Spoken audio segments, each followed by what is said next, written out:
യോഗയെ പരിഹസിച്ചവരാണ് ഇപ്പോൾ ഭാരതാംബയെ എതിർക്കുന്നതെന്നും 2-3 വർഷം കഴിഞ്ഞാൽ യോഗയെ ഏറ്റെടുത്തതുപോലെ ക്ലിഫ് ഹൗസിൽ വരെ ഭാരതാംബയെ വയ്ക്കുമെന്നും ബി.ജെ.പി. മുൻ സംസ്ഥാന അധ്യക്ഷൻ കെ. സുരേന്ദ്രൻ പറഞ്ഞു.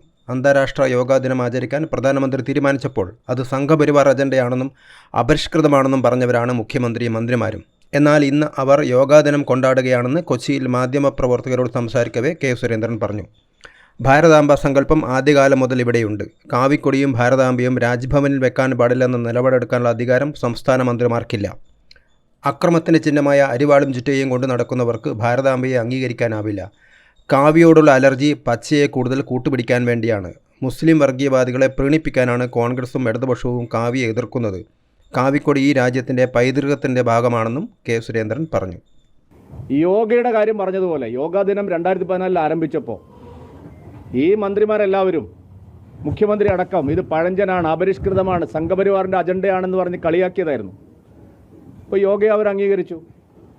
2-3 വർഷം കഴിയുമ്പോൾ നമ്മുടെ ക്ലിഫ് ഹൗസിലും, രാജ്ഭവനിൽ മാത്രമല്ല, നമ്മുടെ ക്ലിഫ് ഹൗസിലും ഭാരതാംബയും കാവിക്കൊടിയും ഉയർന്നു നിൽക്കും. അതിലൊരു സംശയവും നിങ്ങൾക്ക് വേണ്ട.